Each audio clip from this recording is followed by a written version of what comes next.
Bismillahirrahmanirrahim. Assalamualaikum. Secara umum mereka hidupnya sederhana. Kita berbicara tentang rata-rata. Akan tetapi kemudian mengalami masa di mana umat Islam itu mendapatkan dari peperangan-peperangan, dari jihad dan seterusnya, dari jizya. Adanya dunia yang melimpah, adanya kekayaan yang melimpah berpotensi untuk membuat sebagian orang menjadi membuat perjalanan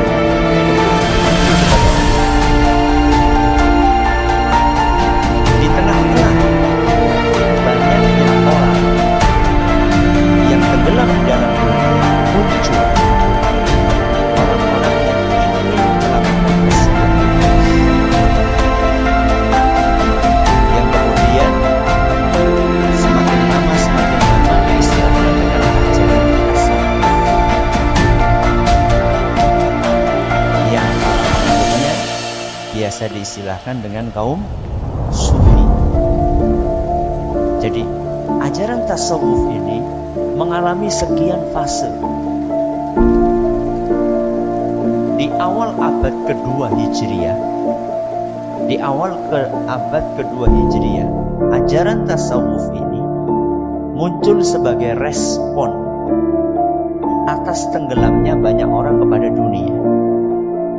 Ketika orang-orang banyak yang kaya, harta melimpah, banyak yang tenggelam. Mereka ingin merespon itu, sehingga mereka menjauhi dunia. Ada yang tenggelam di dalam dunia, dan mereka jengah, mereka nggak nyaman melihat banyaknya orang yang tenggelam dalam dunia, maka mereka pun berusaha untuk menjauhi dunia. Ini awal munculnya tasawuf di abad kedua Hijriah, atau di awal abad kedua Hijriah adalah seperti itu.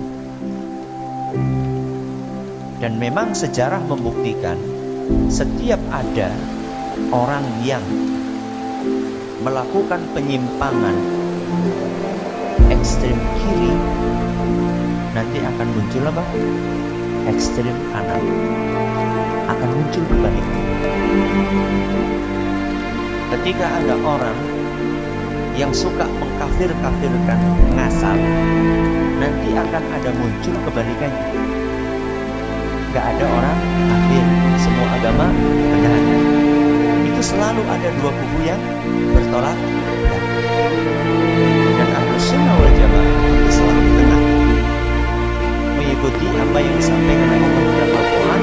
Wa kadzalika ja'alnakum ummatan wasatan. Umat Islam adalah umat pertengahan di antara agama-agama yang lain, sebagaimana Ahlus Sunnah adalah kelompok yang pertengahan di antara kelompok-kelompok Islam.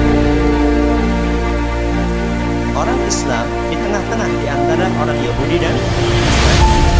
Orang Yahudi Allah sifati ghairil maghdubi alaihim. Orang Nasrani Allah sifati sebagai waladhdallin. Di tengah-tengah orang Islam ihdinas siratal mustaqim. Orang Yahudi, kenapa mereka dimurkai oleh Allah? Karena mereka punya ilmu tapi tidak mau mengamalkan. Orang Nasrani, kenapa dikatakan oleh Allah tersesat? Karena mereka beramal tanpa muncul umat Islam. Ihdinas siratal mustaqim yang menggabungkan antara dengan Ahlus Sunnah juga sama seperti itu. Ahlus Sunnah di tengah-tengah di antara kelompok-kelompok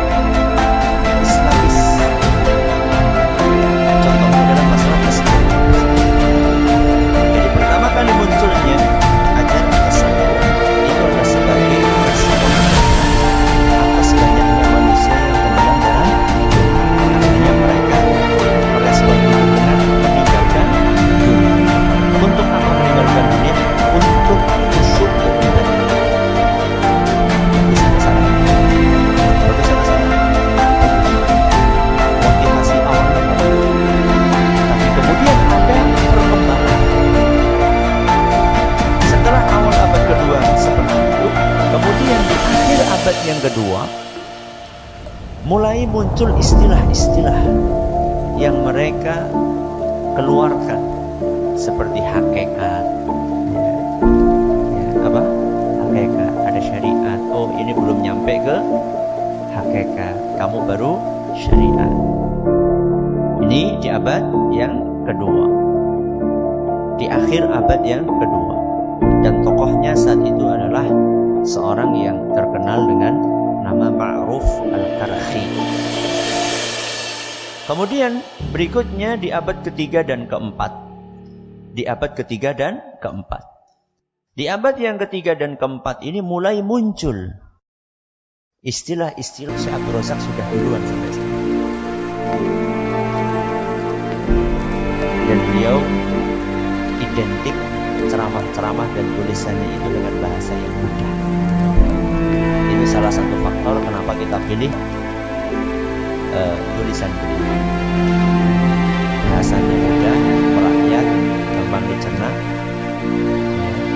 Maka antum optimis saja yang belum pernah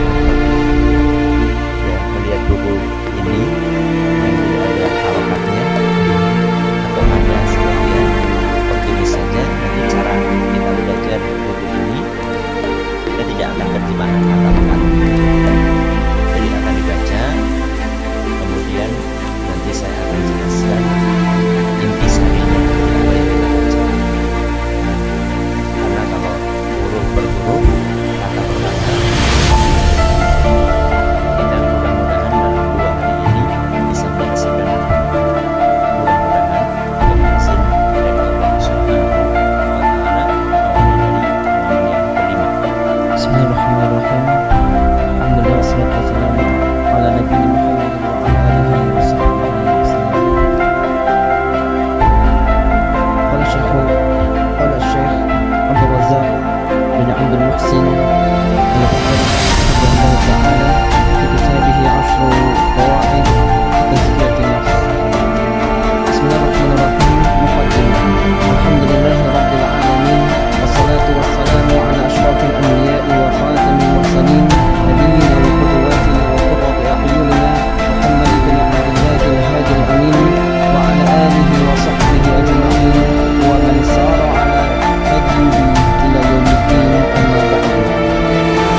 النفس التي بين جنبي الإنسان أمرها عظيم وشأنها كبير، فقد أقسم الله عز وجل بعدد من مخلوقاته كبار الدالة على عظمته سبحانه وتعالى في سورة الشمس على النفس المفلحة وغير المفلحة، فقال تعالى: والشمس وضحاها والقمر إذا تلاها والنهار إذا جلاها والليل إذا يغشاها والسماء وما بناها والأرض وما طحاها ونفس وما سواها فألهمها فجورها وتقواها قد أفلح من زكاها وقد خاب من دساها.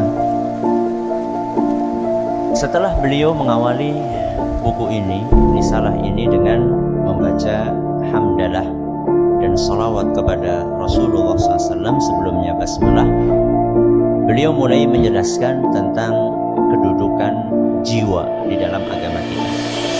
Tazkiyatun nafs. Tazkiyah itu artinya apa? Tazkiyah? Pensucian. Nafs artinya jiwa. Jiwanya siapa? Ya jiwanya manusia. Jadi di dalam muqaddimah ini beliau ingin menjelaskan bahwa jiwa manusia itu memiliki kedudukan yang spesial di dalam agama kita. Salah satu dalil yang menunjukkan betapa spesialnya kedudukan jiwa di dalam agama kita adalah ketika Allah bersumpah di awal surat Asy-Syams dengan makhluk-makhluknya yang besar. Allah awali dengan firman-Nya, wasyamsi wadduha, demi matahari. Terus habis itu apa? Wal qamari idza talaha, demi apa? Bulan. Wan nahari idza jallaha, demi siang. Wal laili idza yaghshaha, demi malam. Was-samai wa ma banaha, demi langit. Wal ardi wa ma tahaha, kemudian apa?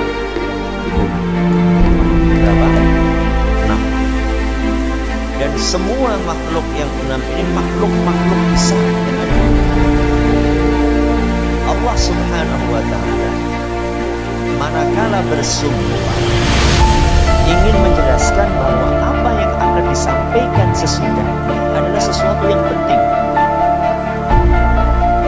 Sebagaimana kita ketahui bahwa kita kalau bersumpah itu adalah ingin menunjukkan bahwa apa yang akan disampaikan setelah sumpah adalah sesuatu yang serius. Makanya sumpah salah satu tujuannya adalah untuk menekankan keseriusan. Demi Allah saya nggak nyuri. Beda kalimat saya nggak nyuri. Kalimat demi Allah saya nggak nyuri dengan kalimat apa? Saya nggak nyuri. Beda. Lebih serius mana? Demi Allah saya nggak nyuri. Jadi fungsinya sumpah itu adalah untuk memberikan penekanan keseriusan. Allah Subhanahu wa ta'ala tanpa bersumpah bahwa Allah itu serius. Tapi ketika Allah bersumpah itu menunjukkan bahwa apa yang akan disampaikan amat sangat serius. Apa yang akan disampaikan Allah setelah Allah bersumpah dengan 6 dari makhluk-makhluknya yang terbesar, Allah lanjutkan warasiu demi jiwa. Lalu Allah sebutkan jiwa manusia ini ada 2. Yang pertama, jiwa manusia ini ada yang dikasih tahu 2 jalan. Semua jiwa manusia dikasih tahu 2 jalan. Jalan yang baik dan jalan yang buruk. Lalu Allah katakan qad aflaha man zakkaha wa qad khaba man dassaha. Setelah Allah kasih tahu 2 jalan yang baik dan yang buruk, Allah jelaskan bahwa manusia-manusia yang mau mensucikan jiwanya itulah yang akan beruntung. Qad aflah. Sedangkan orang-orang yang mengotori jiwanya itulah orang-orang yang merugi. Jadi Allah Subhanahu wa ta'ala ingin menjelaskan bahwa semua jiwa manusia ini memiliki peluang yang sama untuk baik atau buruk. Tidak dibeda-bedakan apakah dia orang kaya ataukah dia orang miskin. Tidak dibedakan apakah dia pejabat atau rakyat biasa. Tidak dibedakan apakah dia anak petani atau anak ustaz. Semuanya mendapatkan peluang untuk bisa membuat jiwanya menjadi baik atau buruk. Fa'alhamaha fujuraha wa taqwa. Jiwa manusia dikasih tahu sama Allah, ini jalan yang baik, ini jalan yang buruk. Tinggal kita mau milih yang mana, yang baik atau yang buruk. Mereka yang memilih jalan baik akan mendapatkan keberuntungan, dan mereka yang memilih jalan yang buruk dia akan mendapatkan kerugian. Kemudian setelah itu Syekh akan menafsirkan arti kata qad aflaha man zakkaha. قوله عز وجل قد أفلح من زكاها. أصل الزكاة هي زيادة في الخير، والمراد بالآية هنا أن من سعى بتزكية نفسه وإصلاحها وصمودها بالاستكثار من الطاعة والخيرات والابتعاد عن الشرور والسيئات تحقق فلاحه. Beliau katakan zakat. Allah Subhanahu wa ta'ala berfirman qad aflaha man zakkaha. Telah beruntung orang yang melakukan tazkiyah, yang melakukan tazkiyah nafs. Tazkiyah itu diambil dari kata zakat. Diambil dari kata apa? Zakat. Zakat itu artinya tumbuh berkembang. Arti zakat adalah apa? Tumbuh dan berkembang. Berarti tazkiyatun nafs artinya adalah menumbuhkan jiwa, mengembangkan jiwa. Bagaimana mengembangkannya? Dengan menjalankan ketaatan kepada Allah Subhanahu wa ta'ala.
memikirkan, oh setelah punya ilmunya bagaimana saya mengamalkan. Itulah yang namanya zakat, tazkiyah. Selalu menumbuh kembangkan, selalu meningkatkan kualitas. Oh saat ini saya sampai di kilometer sekian, besok saya harus naik lagi, besok saya harus naik lagi kilometer berikutnya. Saat ini saya alhamdulillah sudah sholat 5 waktu baik. Saya akan tambah insya Allah berikutnya dengan rawatib, qabliyah, dengan apa? Ba'diyah. Nanti setelah itu saya akan tambah lagi, sudah rutin saya akan tambah dengan misalnya sholat duha. Esoknya lagi setelah rutin sholat duha saya akan tambah dengan sholat tahajud. Begitu terus. Alhamdulillah Ramadan kemarin tidak ada yang bolong. Saya pengen nambah dengan puasa Syawal 6 hari di bulan Syawal. 6 hari di bulan Syawal sukses. Anak pengen tambah dengan puasa Senin, Kamis. Setelah sukses, anak pengen tambah dengan puasa 3 hari ya setiap bulannya. Setelah itu kemudian saya pengen tambah terus gitu tazkiyahnya. Hari ini alhamdulillah saya sudah hafal juz amma. Saya pengen nambah lagi dengan juz berikutnya. Ya, bisa juz 29, bisa juz 28. Setelah itu selesai, saya pengen nambah ke juz 1, 2, 3. Begitu seterusnya. Jadi seorang manusia itu tertuntut untuk terus mengembangkan kemampuan. Jangan merasa puas dengan pencapaian yang kita dapatkan. Kalau masalah dunia, kebalikan. Secukupnya saja kalau masalah. Tapi kalau ilmu, terus ibadah terus. Tapi nyatanya kebanyakan orang malah ibadah. Kalau masalah agama ya, cukuplah segini saja. Kalau masalah dunia, makanya setiap ada orang punya pemasukan 1 juta, kemudian ada tawaran 2 juta, dia yang dapat 2 juta.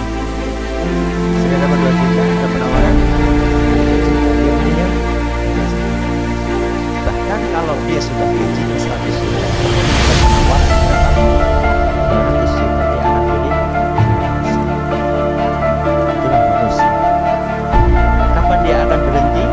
Ketika mulutnya diisi dengan api, alias ketika mati. Ajakan kita menunggu mati untuk menghentikan ambisi dunia. Nah, قوله عز وجل وقد خاب من دساها أصل التدسية والإخفاء فالعاصي قد أخفى نفسه الكريمة بفعل الآثام وطمرها بالرذائل والخسائس وطبعها وأهلكها بفعل العيوب حتى صارت نفسا دنيئة وضيعة منحطة فاستحقت بذلك الخيبة والخسران والعياذ بالله.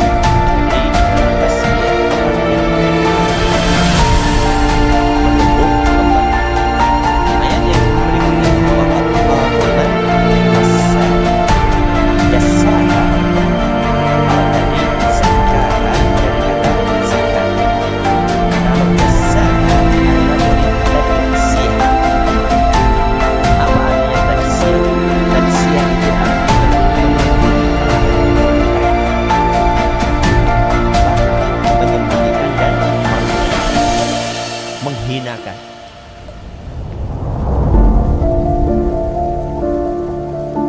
Jadi kita sudah sampaikan jiwa manusia itu istimewa atau tidak? Istimewa. Maka merugilah, waqad khaba, merugilah yang menghinakan sesuatu yang sudah istimewa. Maka hanya orang-orang yang mulialah yang mengejar surga. Maka hanya orang-orang hinalah yang meninggalkan surga. Orang yang punya jiwa mulia, dia punya target yang mulia. Orang yang memiliki jiwa yang rendah, dia pun punya target yang rendah. Yang ada di pikirannya, yang ada di otaknya adalah hanya perut dan apa yang ada di bawah perut. Itu saja. Itu orang-orang mulia. Bagaimana saya kenyang? Bagaimana nafsu saya bisa bersama? Sehingga apa bedanya dengan dengan makhluk yang Allah Subhanahu wa Ta'ala tidak berkali dengan akal. Siapa itu? Binatang. Binatang itu pikiran cuma kenyang,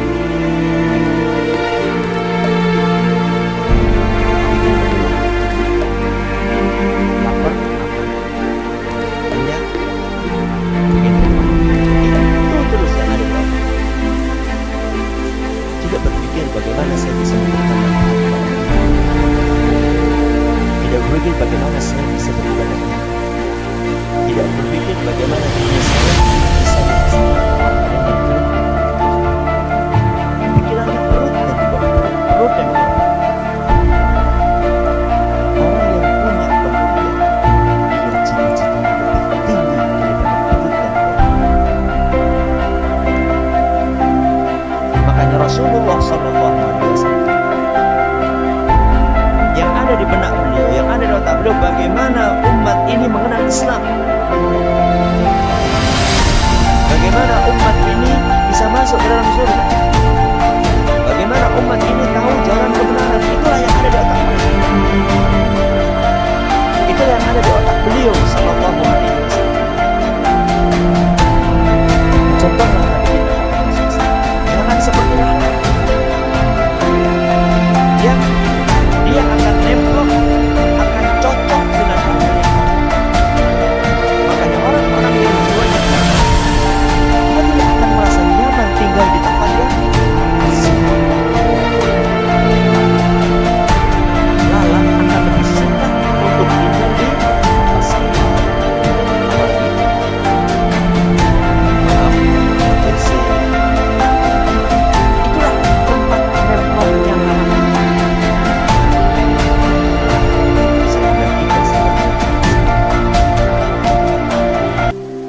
Maaf, Abu Darda lapor kepada Rasul SAW tentang kejadian yang dialami oleh beliau.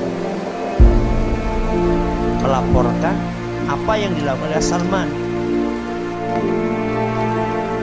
Nyuruh untuk buka puasa, mau sholat disuruh tidur. Ternyata apa jawaban Rasul SAW? Shadaqa Salman. Yang benar itu Salman. Kemudian beliau SAW bersabda, menyebutkan hak-hak manusia yang ahli haqqa, sesungguhnya keluarga istri ini. Kemudian salah satunya beliau bersikap, jiwamu, tubuhmu itu punya hak ini harus ditunaikan. Butuh makan, butuh minum. Berhubungan suami istri dan pasangan itu adalah kebutuhan. Akan tetapi bukan berarti kemudian menenggelamkan jiwa itu di dalam hal-hal yang tadi saya sampaikan. Pikirannya cuma perut dan di bawah perut. Ini menunaikan hak. Setelah hak ini ditunaikan, Allah juga punya hak. Wa inna li rabbika 'alaika haqqan. Allah juga punya hak. Istri punya hak. Tubuh kita punya hak. Fa'ati likulli dhi haqqin haq. Maka semuanya ini Allah disebut jiwa kita sendiri. Semuanya itu tunaikan haknya sunnah. Tidak boleh ada ketimpangan. Demi untuk hak istri melupakan hak Allah, demi untuk hak Allah melupakan hak istri, demi untuk hak Allah melupakan diri sendiri. Inilah konsep yang diajarkan di dalam agama kita. Maka umat Islam harus senantiasa berpernikahan. Tidak termasuk orang yang terlalu kencang di dalam memaksa jiwa ini. Juga tidak termasuk orang yang membiarkan jiwa ini melayapkan kemana-mana tanpa alasan. Itulah hendaknya Islam.